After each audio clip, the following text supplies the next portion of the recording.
Isang magandang umaga, tanghali at gabi po sa ating lahat dyan sa Pilipinas. Sa mga subscribers ko po na sumusuporta sa aking content, maraming salamat po sa mga parents po natin, papananay, tatay, lola at lolo, kapatid, kuya, ay maraming salamat sa suporta na binibigay niyo po sa aking content. Lalong-lalo na po sa ating Panginoong may kapal dahil binibigyan po niya tayo ng wisdom, knowledge, and understanding para makabuo po ng aking content or sa ating content ng update sa ating ituloy sa buhay.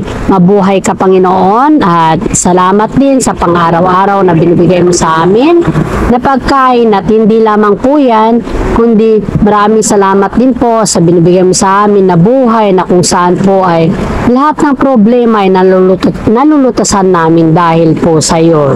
Dahil nananalig po kami sa iyo at yan po ang aking dasal at pasasalamat po. God bless po sa ating lahat. Umpisa. Okay, alright. Umpisahan na po natin ang Kim Pao update at iba pang showbiz ganap. Okay.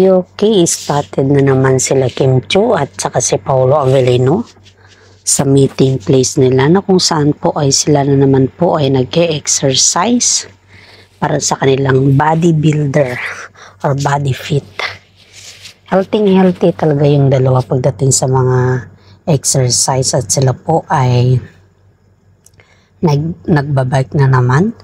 Every time kasi na may mga free time kasi mga to ay mas binubuhos po nila yung kanilang mga oras sa pag-eehersisyo kaysa gumala po. Lahat ng mga tao na nakakakita sa kanila, kasama na rin yung kanilang mga fans at kasama na rin yung kanilang mga kaibigan, ay nakikitaan talaga sila na mabait sila po. Kasi kapag sila po ay nakakakita ng mga fans na sila ay nagse-exercise, ay talagang naghihinto po sila para makapag-selfie. Kaya palagi po silang nagva-viral tuwing sila po ay nagbabike o nag-exercise. At hindi lamang po yan. May mga time din po na spotted po sila sa lobby ng kondo ni Kim Chiu. One time po yung isang guard dun sa lobby nila Kim Chiu ay nakipag-selfie kay Paolo Avellino at ang akala kasi nila nun is hindi si Paolo yung nakita nila dahil ang suot lang daw ni Paolo is naka-shirt at saka naka-sombrero lang daw po, naka-cap. Hindi siya naka-eyeglass at saka hindi rin po siya naka-mask. Kasi every time kasi na lumalabas yung dalawa is napakasimple daw nila at hindi mo akalain na sila ay artista. Kaya yan po, spotted na naman sila at alam naman din natin na sa lahat ng bagay ay hindi nila maiiwasan na makita sila ng mga madlang Pilipino o madlang people po. Kaya pag mga spotted ang dalawa or ang Kim Pao ay tuwang-tuwa na naman po ang mga netizen, mga supporters nila kasi sa update ng yan ay magkasama na naman ang Kim Pao. Kinikilig na naman po yung mga Kim Pao fans dyan. Kasali na po kami at saka lalong-lalo na yung mga senior citizen sa ibang bansa. Shout out po sa mga senior citizen dyan sa ibang bansa na nagko-comment sa akin na sila po ay nakikinig sa ating update. Shout out po sa kanila. Maraming salamat po sa mga senior na sumusubaybay sa ating content, sa ating update patungkol po sa Kim Pao. Huwag naman po rin yung kalimutan i-subscribe, i-like at i-share po yung aking content at para makatulong din po kayo sa akin at sa aking content din po. Huwag nyo din po i-skip yung mga ads para patuloy po tayong manood hanggang simula at hanggang dulo po. Isang tulong na din po yan para sa akin at tinatanaw ko po na utang na loob po sa inyo. Okay. Balik po tayo sa Kim Pao updates. Maraming mga netizen po ang sumasailalim sa kaisipan sa ngayon na kung ano daw yung magiging resulta o kailan daw yung kasal nila Paulo Avellino. Ayon po sa aking legit na sources po ay hindi pa ngayon po yung kanilang kasal kasi yung kanilang kasal is by next year. Dahil sa ngayon po ay ang dami kasi nilang mga projects. Kaliwat kanan po yung projects nila at kaliwat kanan po yung kanilang projects at hindi lamang po yan. Sobrang dami din po yung kanilang mga endorsements sa ngayon kaya tutok na tutok muna sila sa mga project at sa mga endorsement nila para sa ganun po ay yung kanilang earnings at saka yung kanilang kasal ay matutukan po by next year. Kasi hindi daw kaya ng kanilang kumbaga ba is hindi kaya ng kanilang management na pagsabayin yung project at saka endorsement at saka yung preparation sa kasal dahil medyo toxic na daw yung kanilang schedule at nakiusap naman yung management sa kanila na hanggat maaari ay hindi nila munang pagsabayin ang lahat ng bagay na yun. Kaya okay lang naman kila Paulo Avellino at saka si Kim Chiu dahil mas priority daw muna nila ngayong taon yung kanilang mga project at mga endorsement dahil para din po yan sa kasal nila by next year. Okay.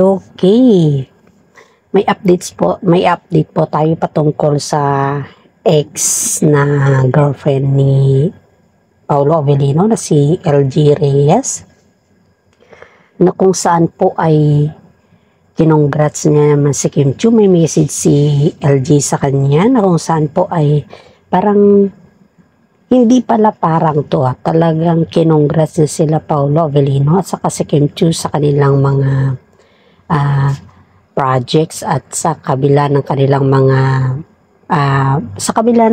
mga projects at mga endorsement na sobrang dami ngayon at yung patulog na malapit na silang ikakasal. Yun yung dahilan kung bakit nag-congrats naman si LG sa kanila at isa na namang panibagong pasabog yun para kay Kim Chiu dahil sa lahat kasi ng mga exes ba, sila LG at saka si Paulo Avellino ay in good terms po sila. Kasi nga po, mayroon kasi si Aki na anak nila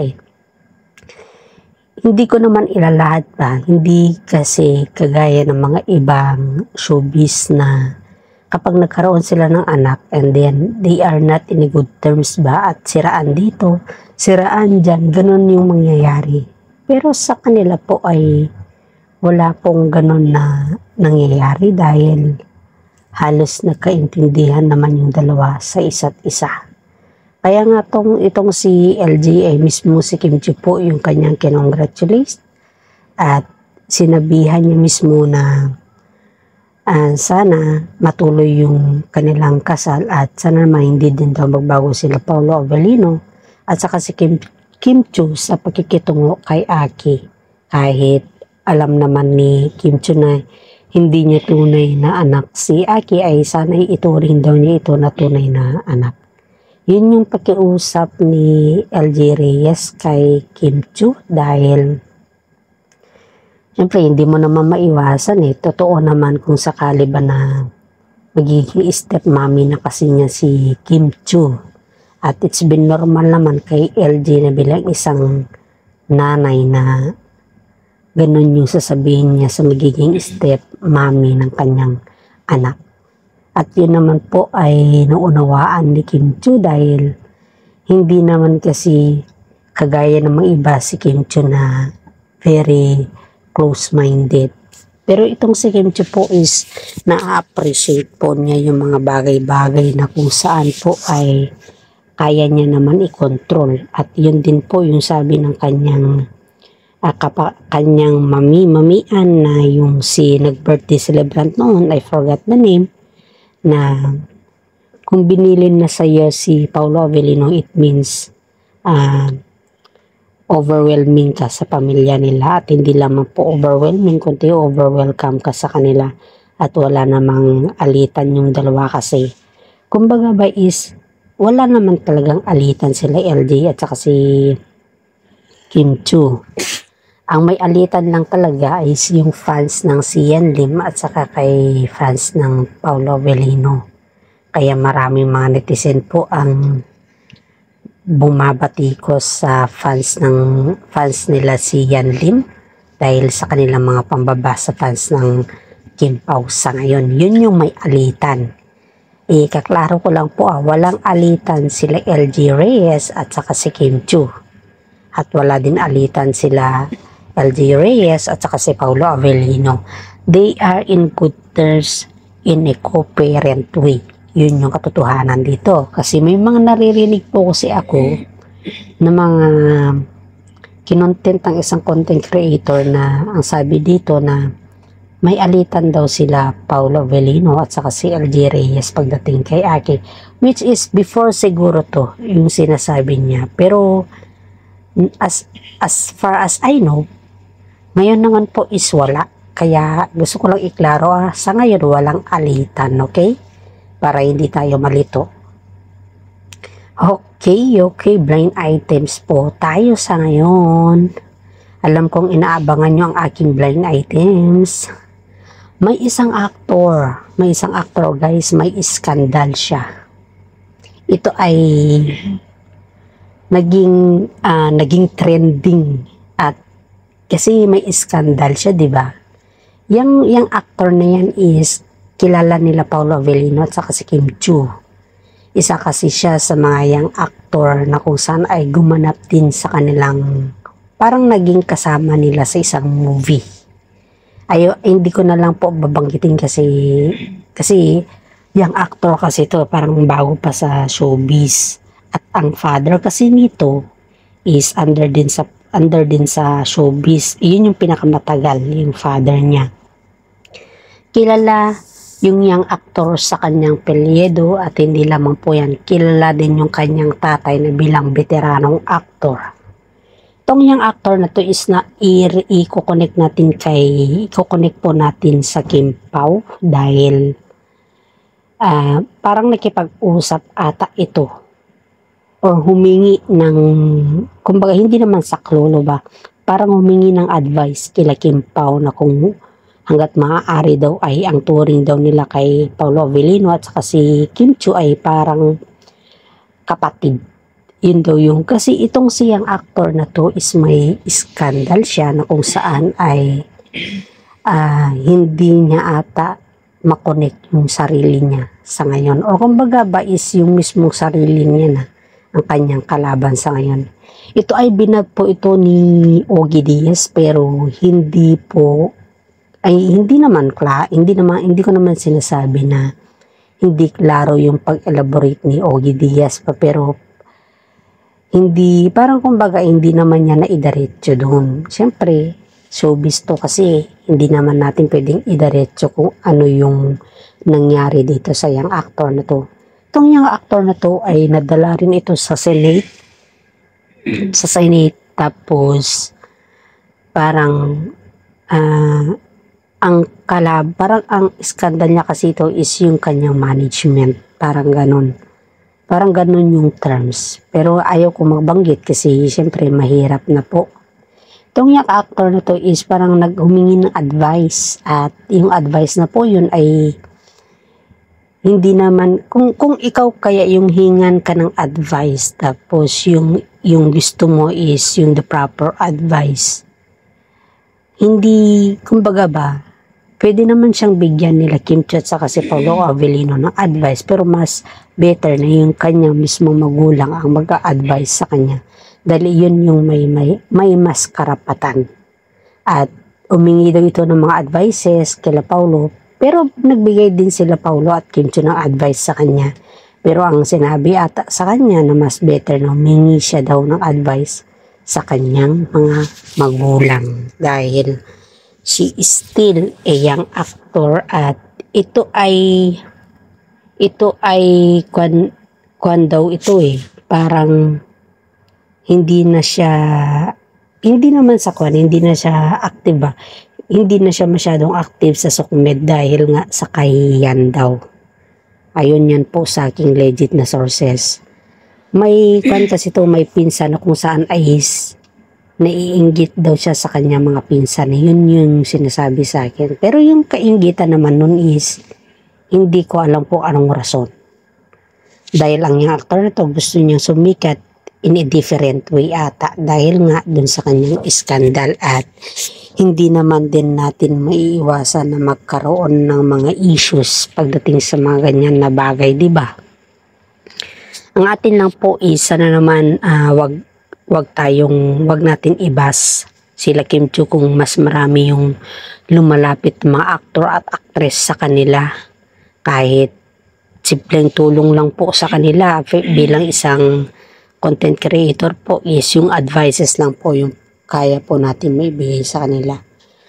Sana wag po tayong mambas sa kanila, okay? Para kahit papaano nakakapagbigay tulong pa rin po tayo sa kanila. Hindi lamang po pera ang tulong, kundi isang opinion po or isang comment ninyo is napakagandang pakinggan na po yan para sa atin.